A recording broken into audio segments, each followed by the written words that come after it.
Todos encontraram?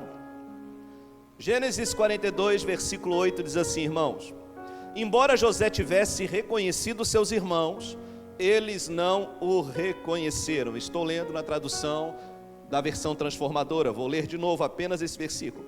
Embora José tivesse reconhecido seus irmãos, eles não o reconheceram. Olhe para mim. Quase todos nós conhecemos a história de José, uma das histórias mais extraordinárias da Bíblia Sagrada.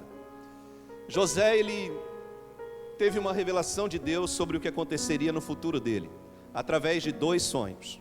O primeiro sonho, ele sonha que 11 feixes de trigo, que estavam diante dele, pois eles trabalhavam com plantação de trigo, se prostravam, eles dobravam-se diante de um dos feixes de trigo. Eram 12, mas 11 se prostravam.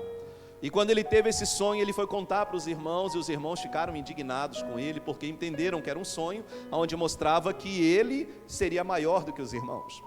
Depois, no segundo sonho de José, ele sonha com o sol e a lua e 11 estrelas se prostrando diante dele.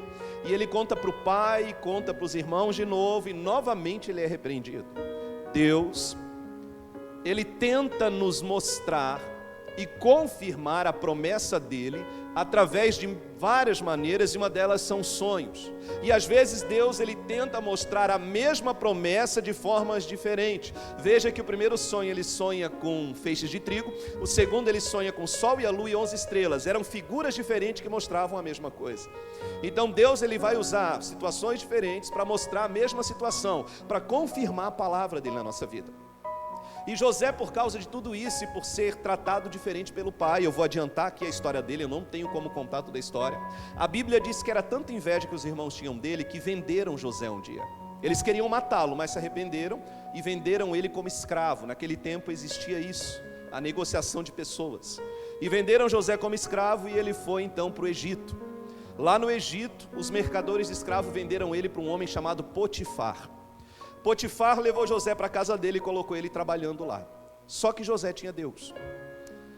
E aonde alguém que tem Deus entra também. E a Bíblia diz que, sendo escravo, José prosperou na casa de Potifar.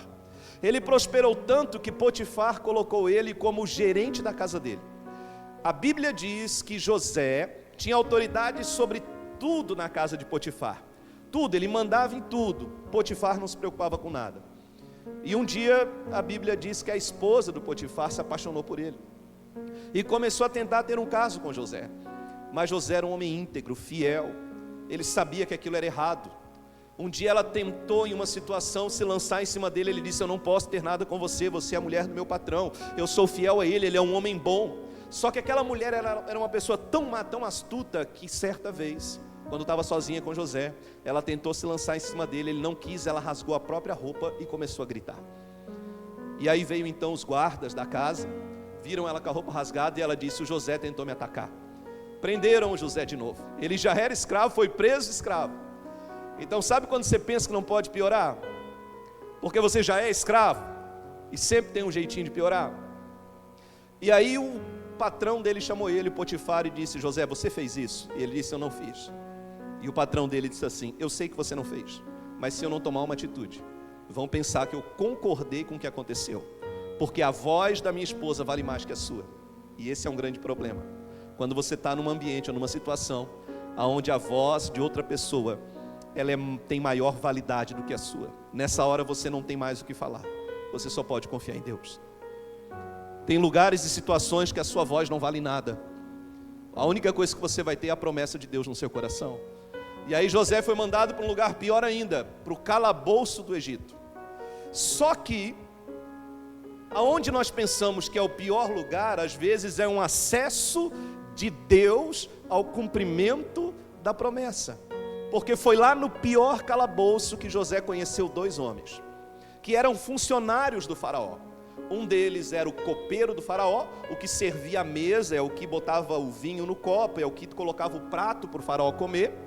E conheceu o padeiro do faraó, que era o homem que trabalhava na cozinha. Esses 2 estavam presos, a Bíblia não diz porquê, mas de alguma maneira eles irritaram o faraó. E os 2 tiveram sonhos. Não vou entrar no detalhe dos sonhos, mas um dia eles conversando sobre os sonhos, José se aproximou lá dentro da prisão, e aí ele disse assim: o que vocês estão conversando? E contaram o sonho para José. José disse: eu sei o que significa o sonho de vocês. Ele olhou para o copeiro e disse: você, através desse sonho, Deus está te falando que você vai voltar à sua posição, você vai voltar à sua função de antes, sua vida será restabelecida. Ele ficou feliz da vida.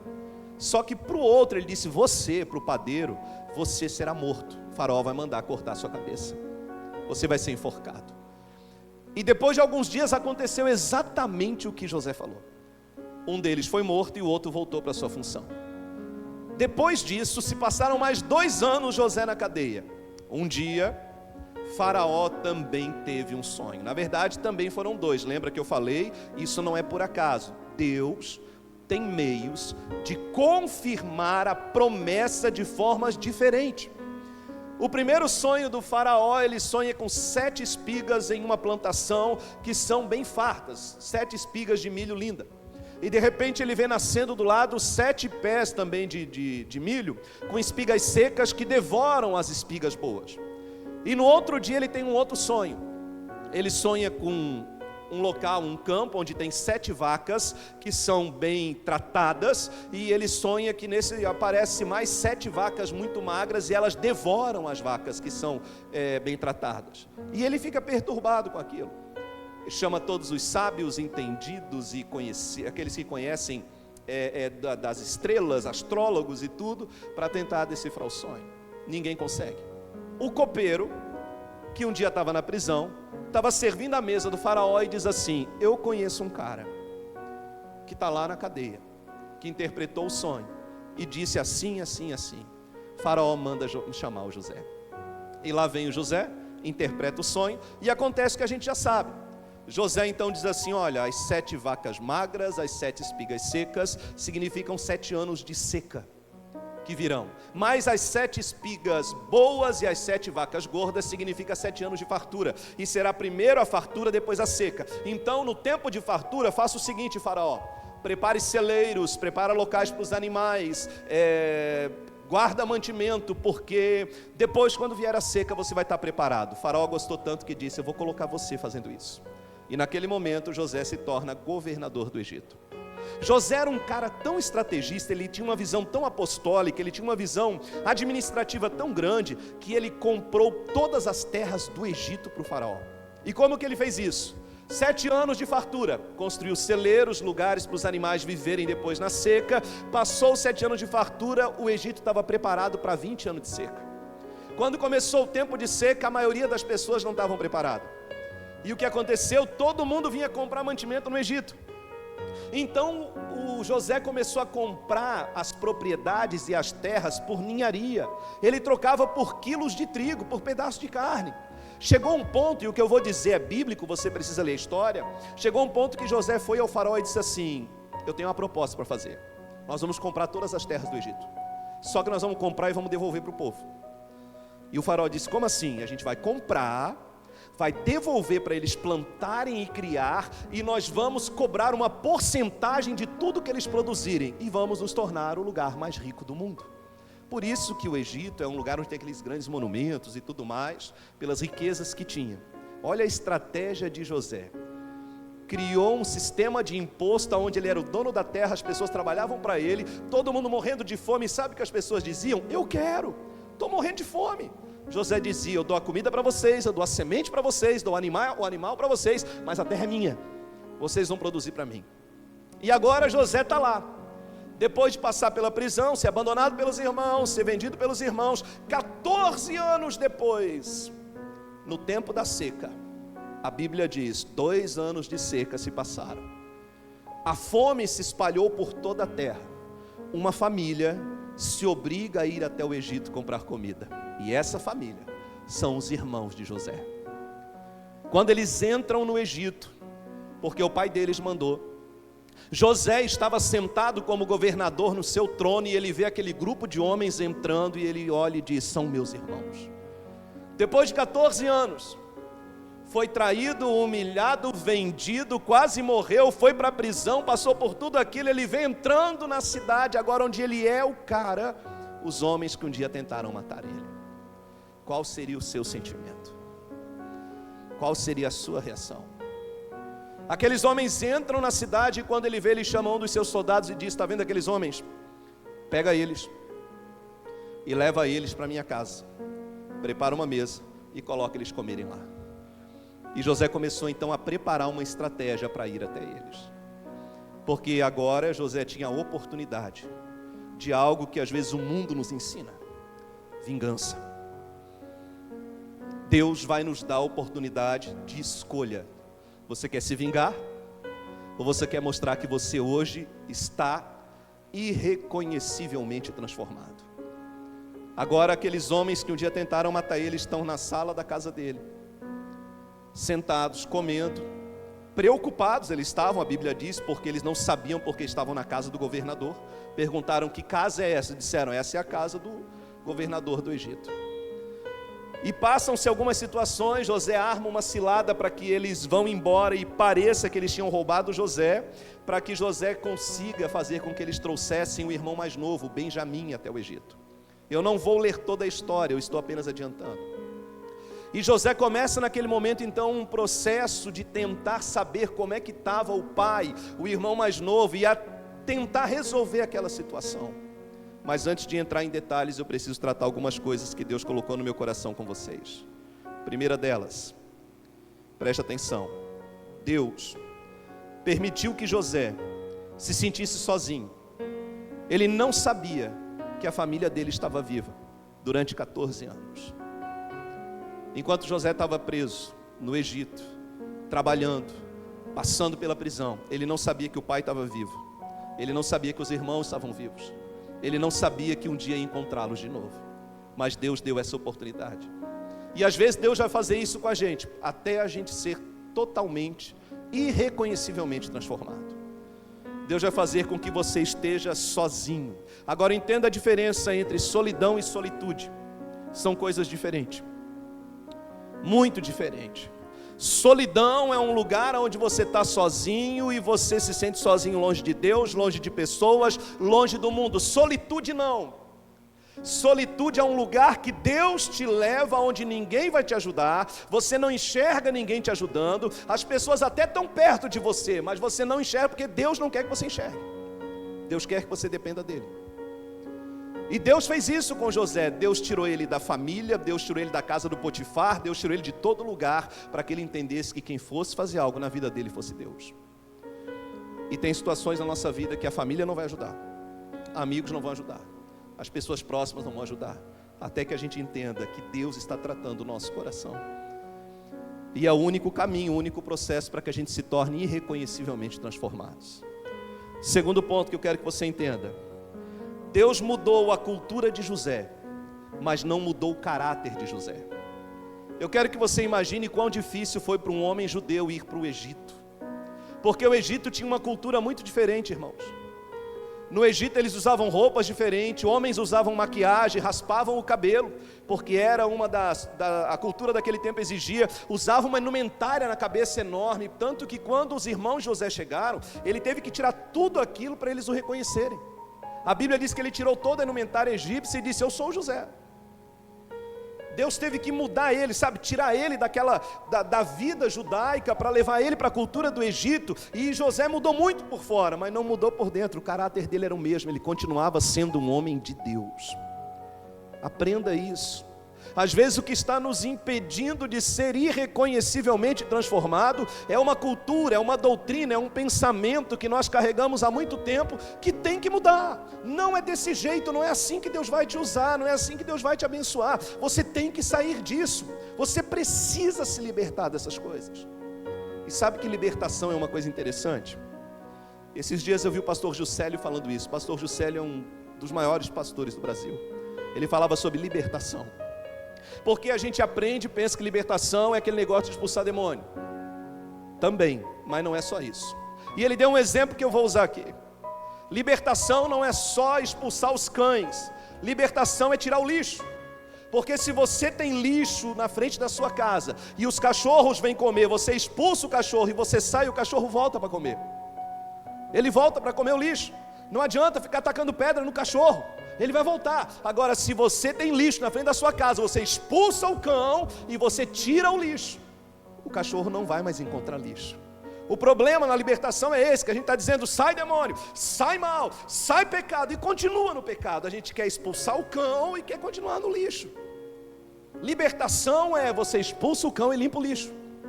Então às vezes Deus está limpando coisas na gente, tirando coisas da gente que está impedindo de ser irreconhecivelmente transformada. Agora José era um homem que culturalmente era um egípcio, mas o coração era um judeu. Olha que interessante. Então Deus pode mudar a tua forma de se vestir, tua forma de cortar o cabelo, a maneira de você falar, as pessoas que você se comunica, os lugares onde você vai. Deus pode mudar tudo isso sem mudar o coração. Hoje nós temos igreja de parede preta. Até um tempo atrás isso parecia algo diabólico. E tem gente que ainda não consegue se adaptar com isso. E a gente precisa entender que é um processo de Deus. Mas a gente fica preso a coisas que pensa que é a única maneira de alcançar a graça divina. Outra coisa que eu quero que você aprenda: prepare-se. Porque nesse processo de ser irreconhecivelmente transformado, Deus vai fazer com que no meio do caminho você se encontre com o seu sonho. Sabe o sonho que José teve lá no começo, 14 anos antes? De 11 feixes de trigo se prostrando diante dele. José se encontrou com esse sonho. E eu quero ler esse texto com vocês. Vamos lá? Vamos lá comigo? Gênesis, capítulo 42, versículo 9. Eu li o 8, né? Agora o versículo 9. Diz assim: José se lembrou dos sonhos que tivera a respeito deles muitos anos antes e lhes disse: vocês são espiões e vieram para descobrir os pontos fracos de nossa terra. Veja que quando os irmãos José chegaram ali, agora eu quero que você tente imaginar a cena. Não vou ler todo o texto, mas você consegue encontrar depois o que eu estou falando. Os irmãos dele estão na sala da casa dele comendo. O governador do Egito entra. Quando ele entra na sala onde eles estão comendo, todo mundo para de comer e 11 homens adultos se colocam de joelho diante dele. José lembrou do sonho que ele teve. Daquele dia que Deus falou para ele que 11 feixes de trigo se prostravam diante dele. Agora José estava diante de um sonho cumprido. Se prepare, porque você pode se encontrar com o seu sonho a qualquer momento. E Deus, Ele não diz qual é a hora, qual é o momento, como que vai ser, mas vai acontecer, porque Ele disse. E José agora estava se encontrando com o sonho dele. Eu fico imaginando a sensação quando ele entra na sala e aqueles 11 homens se prostram e ele diz: meu Deus, é aquilo que o Senhor falou. Os meus irmãos prostrados diante de mim. Uma outra situação que eu já quero ler um outro texto bíblico para você. Deus te dará estratégias para ninguém mais te enganar, ferir ou manipular. Coloca isso no teu coração. Enquanto você está no processo, às vezes é difícil, mas Deus nos faz amadurecer, que vai chegar um momento que ninguém mais vai conseguir te machucar. Que situações que antes te feriam não vão mais te ferir. Agora José estava diante dos irmãos que tentaram matar ele. Qual seria a sua reação? Qual seria o que você faria com as pessoas que te feriram? Qual seria a sua decisão diante das pessoas que tentaram acabar com a sua vida? Agora eu quero ler Gênesis 45, vamos lá? Gênesis 45, versículo de número 1. Aonde José, junto dos irmãos, na sala com eles, encontra eles, Gênesis 45, 1. E diz assim o texto: José não conseguiu mais se conter. Havia muita gente na sala e ele disse aos seus assistentes: saiam todos daqui. Assim ficou a sós com seus irmãos e lhes revelou a sua identidade. José se emocionou e começou a chorar. Chorou tão alto que os egípcios ouviram e logo a notícia se chegou. Desculpe, irmãos, eu queria ler o 43. Vamos no 43, esquece aqui, vai no 43. Fiz a mesma coisa de manhã. Vai lá no 43, 26. A gente já vai lá, 43, 26. Depois eu volto lá, 43, 26, aquele é o texto final. 43, 26. Falando do controle das emoções, José diz assim: assim que José chegou em casa, entregaram-lhe os presentes que haviam trazido e curvaram-se até o chão diante dele. Olha o sonho se realizando, José vendo os 11 irmãos curvados. Depois de cumprimentá-lo, José quis saber: como está o seu pai, o senhor idoso do qual me falaram? Ainda está vivo? Sim, responderam eles, nosso pai, seu servo, ainda está vivo e vai bem. E curvaram-se mais uma vez, segunda vez. Então José olhou para seu irmão Benjamim, o filho de sua mãe, e perguntou: é este o irmão mais novo de quem vocês me falaram? E disse Benjamim: Deus seja bondoso com você, meu filho. Muito emocionado por causa do irmão, José saiu depressa da sala, foi para o quarto ao lado onde chorou. Depois de lavar o rosto, voltou mais controlado e ordenou que trouxessem a comida. Agora olha para mim, chegamos aonde eu queria. O que você faria se estivesse diante das pessoas que tentaram destruir a sua vida? José entra na sala, os irmãos se prostram diante dele, ele começa uma investigação. E ele pergunta: cadê o resto da família de vocês? Como é que está aquele homem lá? Vocês ainda têm pai? E eles disseram: não, nós temos pai, o nosso pai está vivo. O nosso pai está vivo. Como você se comportaria, sabendo que você está perguntando do próprio pai e não podendo demonstrar nenhuma emoção? José teve que segurar o choro naquela hora. E aí eles trouxeram o Benjamim. O Benjamim era o único filho de Raquel junto com José, eram só 2. Era o irmão mais novo de José, filho de mesma mãe.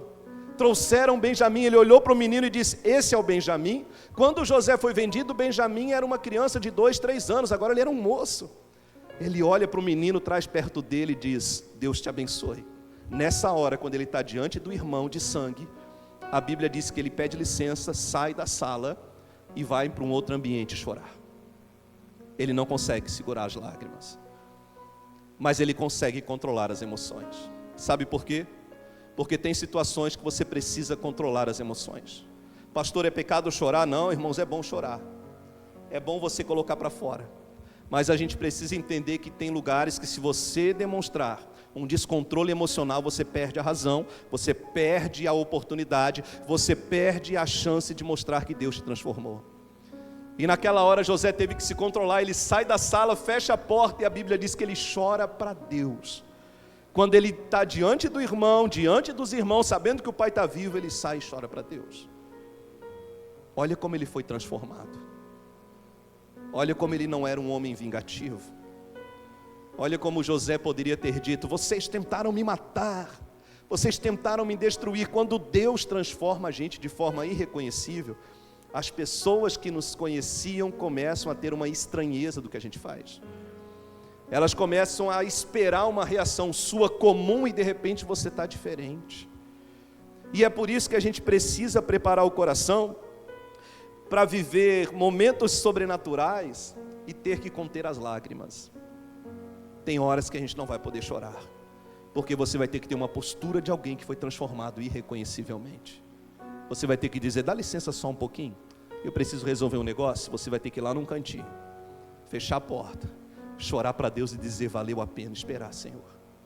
Valeu muito a pena confiar em Ti. Agora sim, eu consigo ver a minha promessa. Aí você enxuga as lágrimas, se recompõe, volta de novo e diz: voltei, gente, vamos continuar a conversa. Porque tem gente que não merece ver suas lágrimas. Tem gente que não merece ver o limite das suas emoções. E agora, continuando, eu quero que você vá ao capítulo 45, onde nós estávamos. Vamos lá? Capítulo 45, versículo 1. Vamos até lá. Depois que José ele encontra os irmãos, que ele vê o Benjamim, ele não suporta mais e agora ele vai revelar quem ele é. Depois de 14 anos passando por tudo que ele passou, agora José vai contar para os irmãos quem é que está diante dele. E eu quero que você preste atenção nisso, no que vai acontecer aqui. O texto sagrado diz assim, capítulo 45, versículo 1. José não conseguiu mais se conter. Havia muita gente na sala e ele disse aos seus assistentes: saiam todos daqui. Assim ficou a sós com seus irmãos e lhes revelou a sua identidade. José se emocionou e começou a chorar. Chorou tão alto que os egípcios o ouviram e logo a notícia chegou ao palácio do faraó. Agora olha para mim, por favor. a Bíblia diz que chegou um dia que José revelou para os seus irmãos, e o que ele faz? Ele manda todo mundo sair, dos funcionários, só fica ele e os irmãos. E o texto fala que José vai num canto e dá um grito tão alto, mas tão alto, que deu para ouvir em todo o Egito, que Faraó ouviu da casa dele. Chegou lá, Faraó perguntou: o que está acontecendo na casa do José? Agora preste atenção, vai chegar o dia onde você vai poder colocar para fora o grito de José. É o dia do cumprimento da promessa. É o dia que você pode extrapolar, tirar lá do fundo da alma aquilo que está guardado e dizer: até que enfim aconteceu. Vai chegar o dia que você vai ter a oportunidade de dizer: Deus é fiel. Vai chegar esse dia, mas até lá a gente precisa confiar no processo de Deus. José, a Bíblia diz que ele dá um grito muito alto. Ele conta para os irmãos quem ele é. No versículo seguinte diz assim, no versículo 31, no 3, melhor dizendo, no versículo 3 ele diz: eu sou José, disse aos seus irmãos, meu pai ainda está vivo. Mas seus irmãos ficaram espantados ao se dar conta de que o homem diante deles era José, e perderam a fala. Imagina o espanto deles. Imagina aqueles que disseram: mata ele, há 14 anos atrás. Imagina a reação daqueles homens, José dizendo: vocês estão diante do irmão de vocês, eu sou José. E aí o texto não para por aí, diz assim, versículo de número 3 ainda, diz assim, no 4, irmãos: cheguem mais perto, disse José. Quando eles se aproximaram, José continuou e disse: eu sou José, o irmão que vocês venderam como escravo ao Egito. Agora não fiquem aflitos ou furiosos uns com os outros, por terem me vendido para cá. Foi Deus quem me enviou adiante de vocês para lhes preservar a vida. A fome que assola a terra há 2 anos, continuará por mais 5 anos, e não haverá plantio nem colheita. Deus me enviou adiante para salvar a vida de vocês e de suas famílias, e para salvar muitas vidas. Portanto, foi Deus quem me mandou para cá, e não vocês, e foi Ele quem me fez conselheiro de Faraó, administrador de todo o seu palácio e governador de todo o Egito. Agora olha para mim. Quando José teve a oportunidade, diante dos irmãos, de falar a verdade, ele disse assim: gente, eu sou José, mas não fique chateado não. Não foi vocês que me venderam para o Egito, não foram vocês que mandaram para cá, foi Deus. Aprenda uma coisa: não dê a glória de Deus para ninguém. Até nas coisas difíceis, pastor, até nas coisas difíceis. Tem gente que pensa que tem algum mérito na sua vida, e essa pessoa, enquanto ela pensar assim, você acaba perdendo a oportunidade de dar a glória a Deus. José disse: não foi vocês que me venderam, não foi vocês que mandaram para cá, foi Deus que me mandou para cá, foi Deus que permitiu, Deus que fez tudo isso para que hoje eu pudesse ajudar vocês. Eu estou aqui porque Deus mandou. Eu só vim para o Egito porque Deus permitiu. Eu só vim para cá porque Deus mandou. Vocês não têm nenhum tipo de responsabilidade nisso. Olha o que acontece no coração de alguém que foi irreconhecivelmente transformado. Olha como essa pessoa se comporta diferente. José tinha a oportunidade de se vingar, mas ele disse: não, a culpa não é de vocês não. Se eu não viesse para cá hoje, vocês não teriam o que vão ter. E aí, para encerrar, eu quero que você feche a sua Bíblia e se coloque de pé no seu lugar. E gostaria que os irmãos preparassem a ceia para nós ceiarmos. E eu quero que você escute uma coisa. Para ser irreconhecivelmente transformado, José teve que passar por um processo muito difícil. E algumas situações ele teve que viver. Então, se prepare, porque durante esse processo você pode ser traído, abandonado, injustiçado.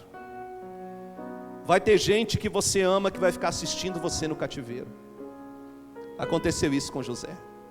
José sendo preso, levado pelos mercadores de escravos, irmãos olhando e zombando dele. Vai ter gente que vai ver você sofrendo e ainda vai dizer: olha lá, merece o que está passando. Você vai passar por provações. Você vai ser tentado, como José foi. Você vai subir, porque José, no meio da prisão, ele subiu.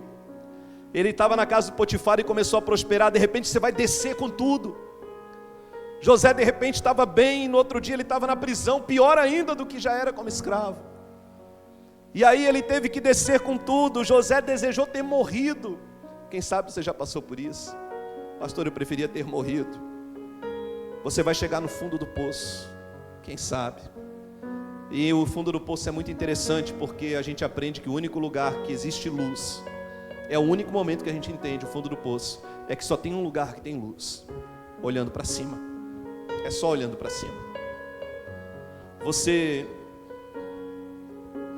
vai passar por situações difíceis, provado, injustiçado, abandonado, mas de repente vai chegar um dia que alguém pode chamar você, e tudo aquilo que você passou de experiência vai servir para alguém, e vão colocar um anel no teu dedo, como colocaram de José, que se chama autoridade. Vai trocar a sua roupa, a vestimenta, vai ser roupa nova, casa nova, vida nova, e você se torna alguém irreconhecivelmente transformado. É isso que Deus prepara. Mas tudo isso demorou 14 anos para José. O processo de todos são diferentes. Não pense que para você vai ser igual, para mim vai ser igual. O que importa é que você precisa confiar que Deus é poderoso para te conduzir e tornar você uma pessoa irreconhecivelmente transformada. Amém? Quero que você prepare o seu coração. Nós vamos participar da Santa Ceia. E para participar da ceia eu quero que você entenda algo imprescindível. Pastor, para participar da ceia eu tenho que ser membro dessa igreja? Não. A ceia não pertence a nenhuma igreja, por mais que as igrejas colocam regras para isso. Pastor, para participar da ceia eu preciso ter quanto tempo de igreja? A Bíblia não estabelece isso. Para participar da ceia eu tenho que ser batizado, casado, eu tenho que estar em comunhão, eu tenho que isso, tenho que aquilo. A Bíblia também não relata isso. A Bíblia diz em 1 Coríntios capítulo 11, analise-se o homem a si mesmo e coma deste pão e beba deste suco. O texto sagrado diz que aquele que come e bebe indignamente, come e bebe para a sua própria indignação, para a sua própria condenação. Agora a pergunta que você tem que se fazer é: o que é comer indignamente? Quem sabe algumas igrejas com a sua doutrina vão dizer assim: comer indignamente é você estar em pecado, não pode participar da ceia. Mas a pergunta que eu faço é: onde está escrito na Bíblia que existe alguém nessa terra, além de Jesus, que passou por ela e não é um pecador? Não existe ninguém. Pastor, eu não sou digno. Que bom que você está aqui, porque ninguém é. Pastor, eu quero ter uma vida com Jesus. Esse é o único requisito que hoje você precisa para participar da ceia. É claro que Cristo quer transformar o coração, o seu coração.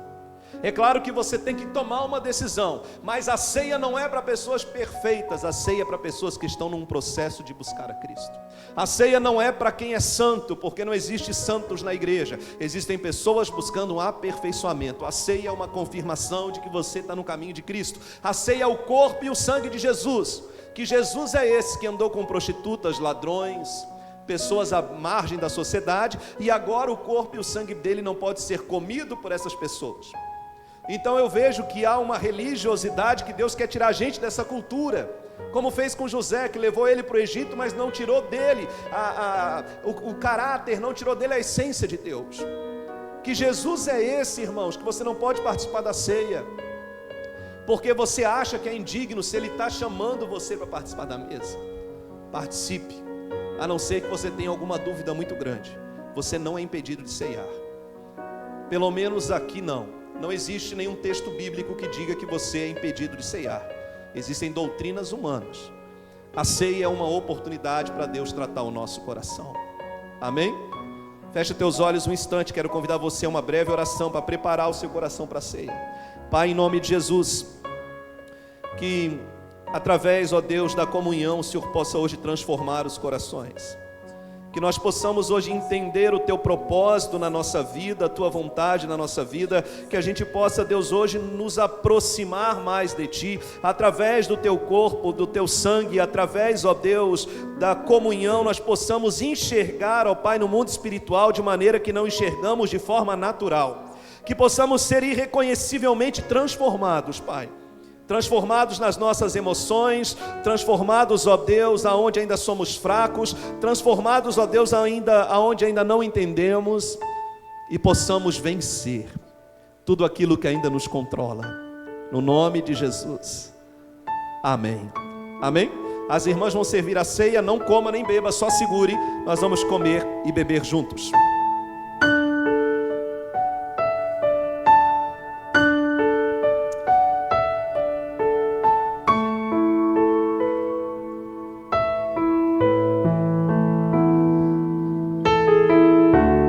Nosso amigo, Santo Espírito,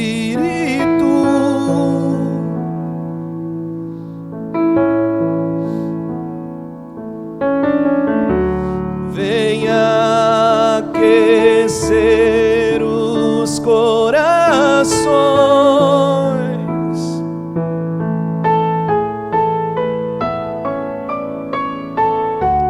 vem com cura e todo o seu poder. Ao receber, fecha os teus olhos. Vem manifestar os teus sinais.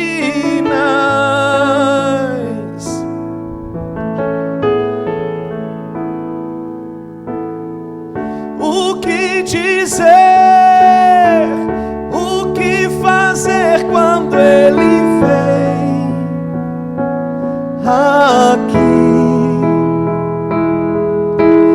Mais que ser bem-vindo, nós te desejamos outra vez aqui.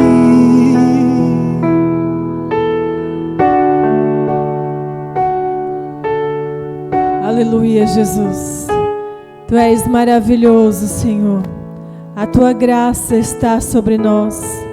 Nós queremos, Pai, muito mais de Ti.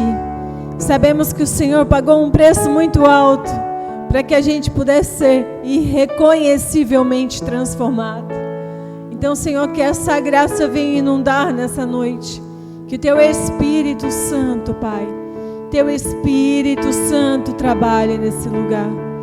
Deus, o Senhor colocou um mandamento como se fosse um mandamento. O Senhor ensinou que até o Senhor voltar, nós deveremos participar, juntamente como igreja, do Teu corpo e do Teu sangue, para que pudéssemos ser santificados e lembrar-se também do Teu sacrifício na cruz. Por isso, como igreja reunida, nós queremos, Pai, consagrar estes elementos. Por isso, meus amados, erga os céus, esses elementos que estão em Suas mãos. Como igreja unidos, nós pedimos que o Senhor venha, Pai.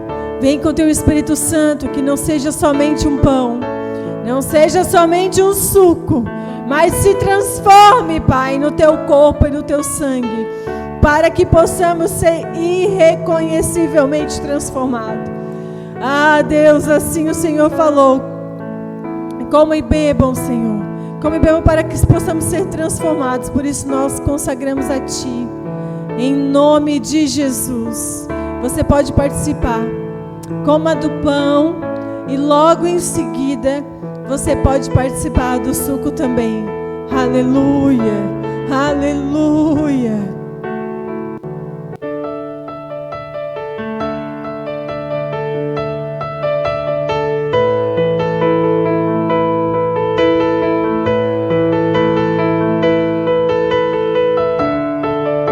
Participe, deixe na cadeira o cálice, feche os teus olhos. Se você puder, levante as suas mãos. Faz de novo, o Teu povo clama a Ti. Faz de novo, o Teu povo clama a Ti. Peça para Ele fazer de novo. Faz de novo, o Teu povo clama a Ti. Faz de novo, o teu povo clama a ti. O que dizer, o que fazer quando ele vem aqui? Mais que ser bem-vindo, nós te desejamos outra vez aqui. Então cante o que dizer. O que dizer, o que fazer quando ele vem aqui? Mais que ser bem-vindo, nós te desejamos outra vez. Escute. Toda revelação que Deus dá é apenas um pequeno acesso a algo muito grande. José teve um pequeno acesso quando era jovem, só que ele estava muito longe daquele dia, muito longe. Foram 14 anos sofrendo, sendo humilhado, passando por provações, situações difíceis. Mas um dia ele se encontrou com o sonho dele. Quando ele abriu a porta, estavam os 11 irmãos na sala. Ele entra, 11 homens se prostram, dobram o joelho, e José teve que se segurar, porque a Bíblia diz: e ele lembrou do seu sonho. Ele lembrou do seu sonho. E eu fiquei pensando, imaginando essa cena. Quando ele abre a porta, ele olha os irmãos, todo mundo dobra o joelho, ele fala algumas palavras, e ele pergunta: quem é esse jovem mais moço? E eles disseram: é nosso irmão mais novo, é o Benjamim. Ele chama o Benjamim perto, o único irmão de sangue mesmo, porque os outros eram filho da serva de Jacó. Ele olha para o Benjamim, não pode abraçar ainda, entenda, ele não pode abraçar, o irmão está na frente. Ele põe a mão no rosto do Benjamim e diz: Deus te abençoe, meu filho. E aí ele diz: me dão licença, que eu preciso me retirar. Ele fecha a porta, vai do outro lado, olha para o céu e diz: o Senhor é brincadeira, né? E começa a chorar. Do outro lado da porta está o sonho dele. Ele atravessa a porta e diz: o Senhor é fiel. E aí ele volta, abre a porta de novo, se recompõe. O texto fala, ele se recompõe. Ele volta e diz assim: eu quero que todos os funcionários saiam, fica só os israelitas aqui. E eu fico imaginando que naquela hora todo mundo ficou apavorado. E aí José, então, aquele homem egípcio, tira a indumentária da cabeça, tira a roupa que ele vestia egípcia, limpa a maquiagem do rosto, porque homens egípcios usavam até maquiagem naquele tempo. Ele olha para os irmãos, olha para o céu, e o texto diz que ele dá um grito tão alto que dá para ouvir da casa do faraó. Ei, você acha que o faraó morava numa meia água? Era um palácio. O grito de José simboliza Deus te honrando e mostrando para as pessoas que tudo que Ele te prometeu, que zombaram de você, que riram de você, vai se cumprir. As pessoas vão ter que olhar e dizer: é José.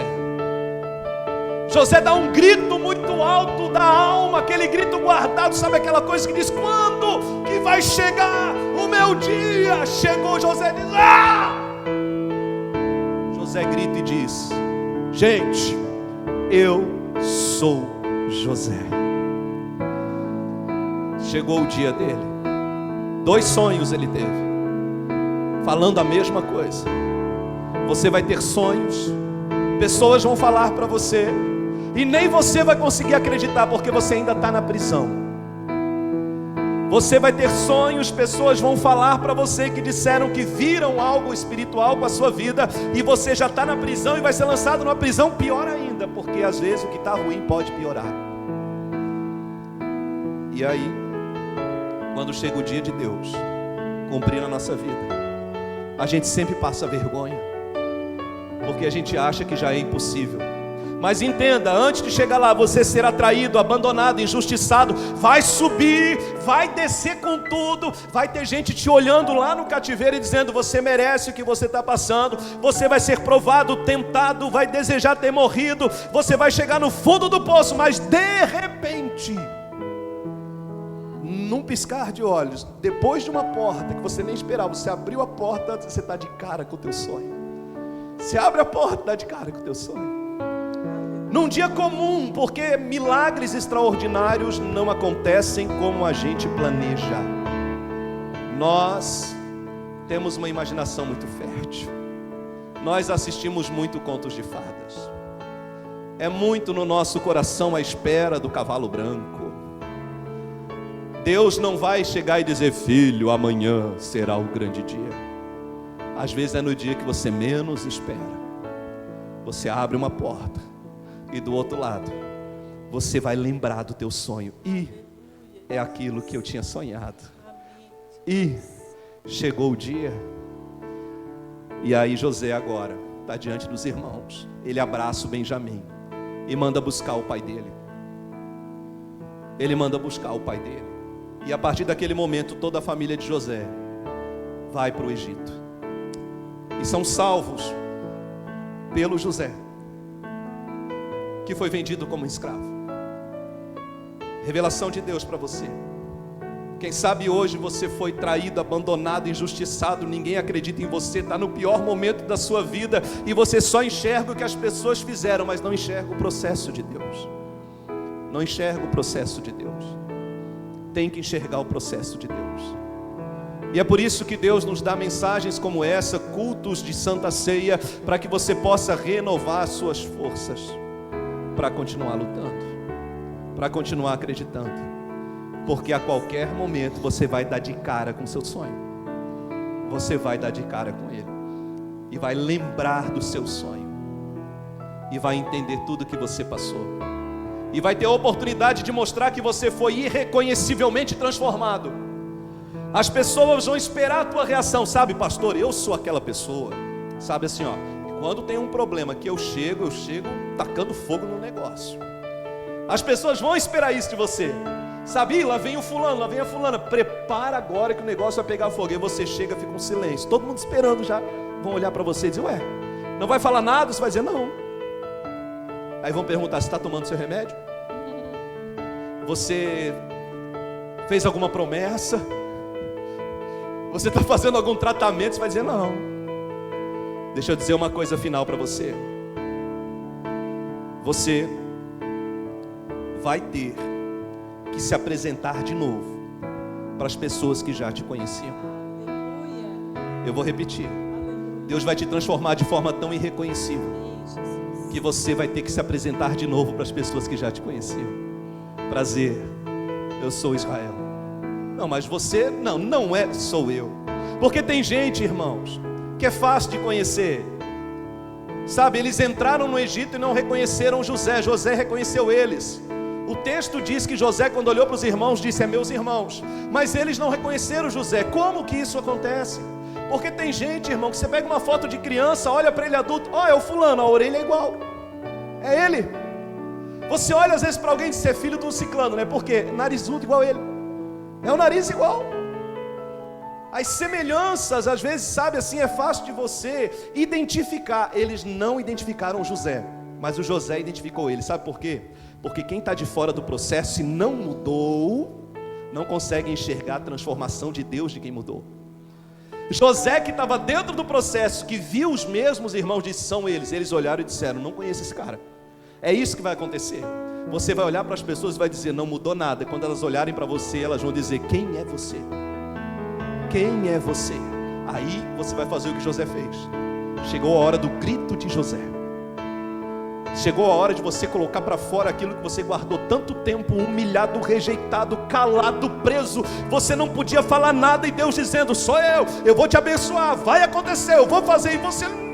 E José, a Bíblia diz que agora chegou a minha hora, ninguém me segura, eu posso gritar. E deu um grito ensurdecedor. E eu chamo isso de o grito de José. E eu sei que tem algumas pessoas que querem que chegue esse dia. O seu grito vai ser ouvido em todos os cantos. vai chegar onde ele precisa chegar. Mas hoje você tem que apenas acreditar. Hoje é dia de acreditar. Fecha teus olhos. Fecha os teus olhos. E eu oro em nome de Jesus que o Senhor te dê visões e te mostre o que Ele ainda vai fazer na sua vida. Nosso amigo Santo Espírito,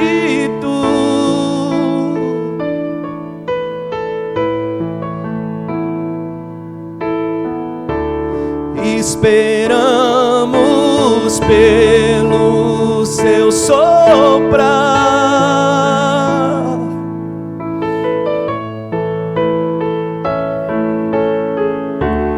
com seu óleo venha nos ungir,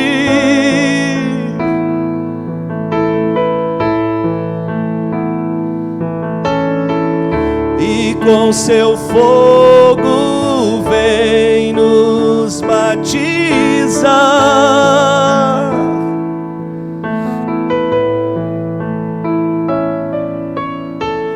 O que dizer, o que fazer quando Ele vem? E Ele vem, hein? Aqui a gente não vai nem conseguir entender. Mais que ser bem-vindo, nós te desejamos outra vez. Aqui, o que dizer? O que dizer? A gente não vai saber. O que fazer quando Ele vem? Aqui, mais que ser bem-vindo, nós te desejamos outra vez. Aqui. Aleluia. Eu quero falar algo para você, que o Senhor ministrou ao meu coração, que muitas vezes nós pecamos porque nós queremos empurrar à força essa transformação que só Cristo pode dar o selo de aprovação. Nós queremos colocar um selo de aprovação em nós mesmos, e não é assim que funciona. É bom sonhar, é muito bom sonhar. José sonhou e ele foi empolgado em contar para a família, mas é difícil se frustrar com a reação das pessoas que nós amamos. Mas tem sonhos, tem visões que o Senhor vai falar para você, que é somente para você. Então espere o momento certo, a hora certa, para que o Senhor venha cumprir aquilo que prometeu. José, ele já tinha se tornado governador. Ele poderia ter ido atrás da família, ter investigado o que estava acontecendo com a sua casa. Mas ele decidiu confiar no Senhor. Ele não buscou o selo de aprovação do sonho que ele teve há 14 anos atrás. Talvez você está esperando um sonho realizar faz 10, 15, 20, 30 anos, eu não sei. Mas só Deus sabe o tempo certo que vai se cumprir. Não queira empurrar Cristo à força para as pessoas ao seu redor. Não é porque você recebeu algo tão maravilhoso que você quer. Eu sei, é natural a gente querer empurrar à força aquilo que a gente está recebendo. Mas quanto tempo o Senhor esperou por você? Eu não sei, mas Ele me esperou bastante tempo. E aí às vezes a gente quer empurrar a força, e não é força, é no tempo certo. E assim será os teus sonhos, os teus planos, os teus projetos, aquilo que Ele prometeu vai se cumprir no tempo certo. E a tua transformação não é você que tem que falar, eu mudei. Não, mas olha, antes eu fazia isso, fazia aquilo. Não. O selo de aprovação vem do céu. As pessoas vão perguntar o que está acontecendo com você, por causa da sua transformação, e não o contrário. Então peça para o Senhor te dar a paciência de José, porque José foi paciente para esperar o sonho se realizar, e ele já tinha até esquecido. Mas hoje o Senhor vai te lembrar de sonhos que Ele já realizou e você tinha esquecido. e você vai glorificar o Senhor, aleluia, amém. Feche os teus olhos então.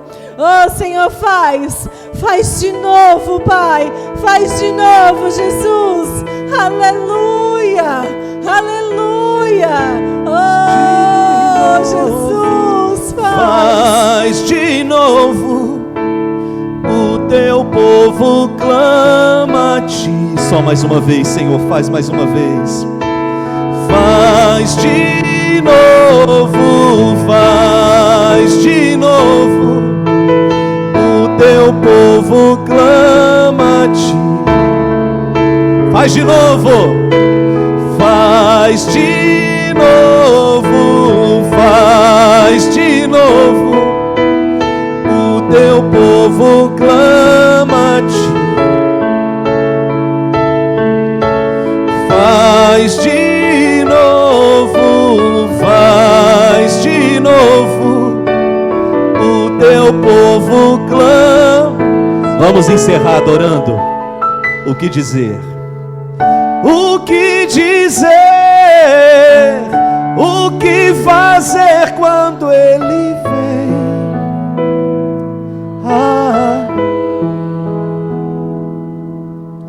Mais que ser bem-vindo, nós te desejamos outra vez aqui. Cante o que dizer. O que dizer? O que fazer quando Ele vem aqui? Mais que ser bem-vindo, nós te desejamos outra vez.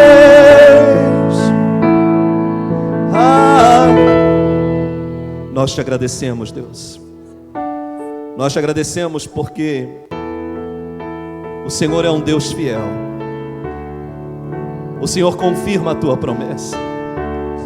Nós te agradecemos por essa palavra, por essa noite, por essa igreja. Nós te agradecemos porque sabemos que o Senhor está conosco e cremos que chegará o dia do grito de José. E o Senhor nos tornará irreconhecivelmente transformados. Vamos ter que nos apresentar de novo para as mesmas pessoas. Senhor, eu sei que o Senhor está tratando o coração de muitas pessoas aqui, que o Senhor está iniciando um processo através da Help. Nós ainda estamos nos primeiros passos, mas eu creio que há, ó Deus, um plano muito grande para esse lugar. Eu creio. E nós queremos fazer parte desse plano. Nós queremos fazer parte de tudo que o Senhor tem para nós. Te louvamos, engrandecemos o teu nome para todo sempre. Amém? Vamos aplaudir o nosso Deus poderoso. Glória a Deus.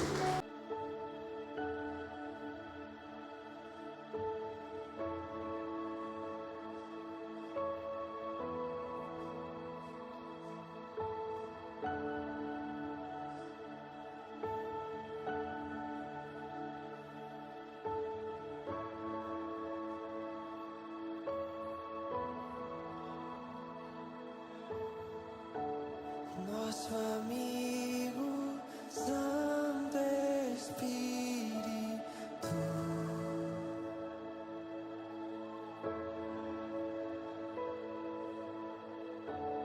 venha aquecer os corações,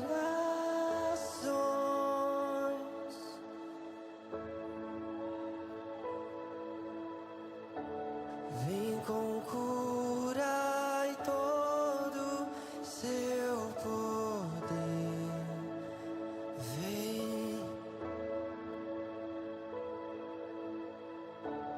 vem manifestar os seus sinais.